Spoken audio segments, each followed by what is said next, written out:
Hey everybody, Meteorologist Alex Williams with you in the Weather Impact Center, and I do want to let you know right now, breaking, we do have a flash flood warning that was just issued for Davidson County. This is radar indicated. We have seen tremendous amounts of rainfall, slow-moving storms over the same areas produce these tremendously heavy rainfall rates, and so we're talking Davidson County.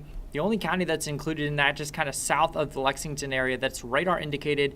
This flash flood warning goes until 9 o'clock this evening. So if you know of low-lying areas that typically flood with heavy rainfall, those are going to be the areas to kind of avoid, as a lot of this rainfall falls down, hits, and then kind of runs off and becomes runoff. And so that's what's most likely causing these issues here. But I do want to zoom in, kind of give you a little bit of a closer look at what we're dealing with here. Is, again, this is south of Lexington itself.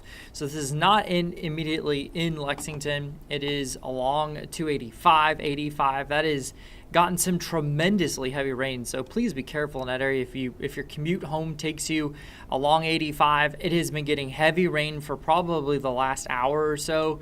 And so you definitely don't want to be driving along flooded roadways. If you ever encounter a flooded road, turn around, don't drown. Your life is not worth the risk to get the quicker way home.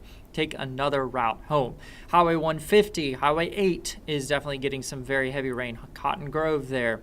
And 85. Again, Yadkin getting some of that heavy rain as well. And so that's kind of where we're seeing most of the heavy rain. As far as amounts from that rainfall, we have gotten quite a bit.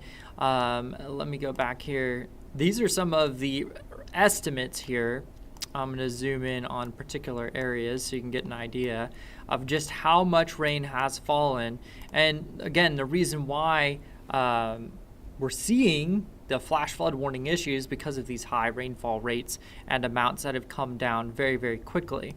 So let's just getting an idea here of how much rainfall we've seen here, and probably the last hour and a half, I would say, is what we've been dealing with some of these rainfall amounts, but they're pretty excessive. I mean, that is over 2 inches of rainfall on, remember, we're still dealing with drought, so the ground is not soft, it's hard. So it's hitting the dry ground and then just turning to runoff. And so that's what we're dealing between Tyro and Jubilee. 85 itself looks okay. If I were to put an estimate over that, it's close to 2 inches. And again, that's 2 inches on the interstate. So you know that's creating runoff, and it's probably creating a very wet roadways. Hydroplaning is going to be an issue. You want to slow it down as far as in that area. But I mean, we're talking south of Lexington, again, along Highway 8, closer to an inch, but still 2 inches to close to 3 inches of rain in some of those places.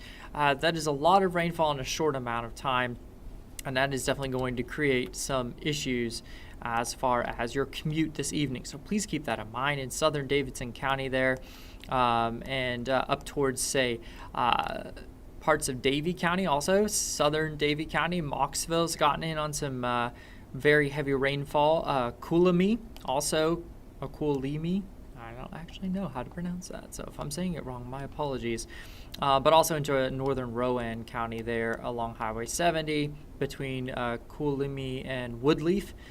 You can see a bullseye of some of that rainfall there. The rest of us, how's the rest of us, right? As Paul Harvey would say, and now the rest of the story.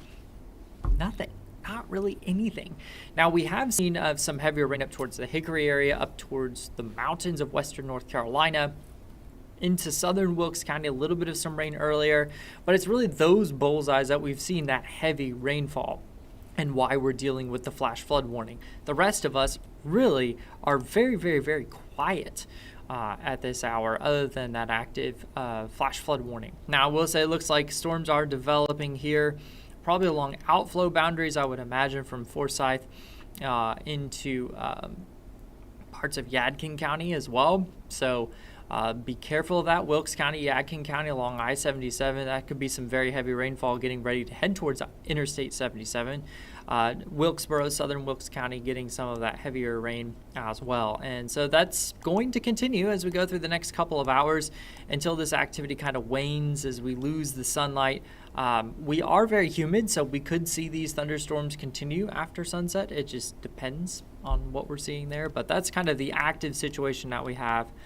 It looks like some showers into Forsyth County, as well as maybe a new shower along the urban loop there, the northern urban loop, north of Greensboro. So that's going to be heading towards Townsend and some of our lakes up there along 220, Bryan Boulevard, seeing some of that shower activity. And then off into Forsyth County, again, we're seeing that along 421. So if you're heading along 421 out of Winston-Salem, say out of Forsyth County, you could be running some very heavy rain as well. So that's kind of where we're seeing the rainfall, and that really has been the major story.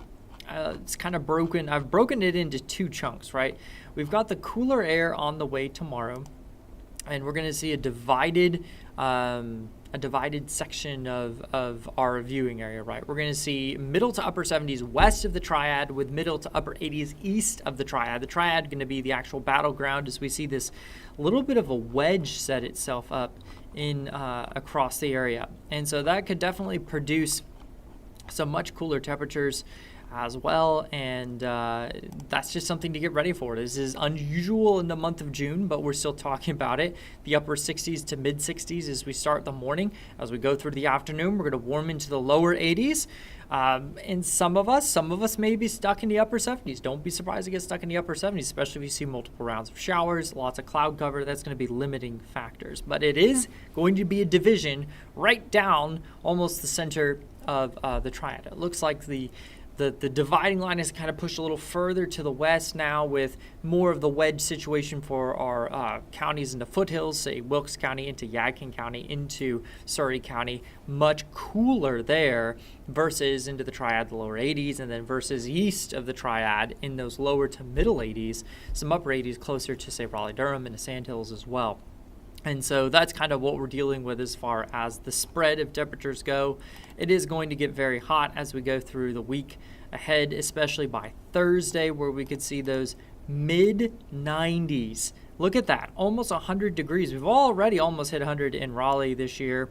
It'll be interesting to see if they hit it. But for us in the Triad, we've only hit 92. So it'll be interesting to see, do we actually make it there into the lower to middle 90s? Right now, I have us at around the lower to middle 90s as we go through the day, and right around 93, 94, which is kind of interesting because it doesn't seem like those numbers have updated. But nonetheless, that's kind of what we're dealing with forecast-wise as we go through the day. But the next couple of days, we'll have more from Charlotte in just a bit.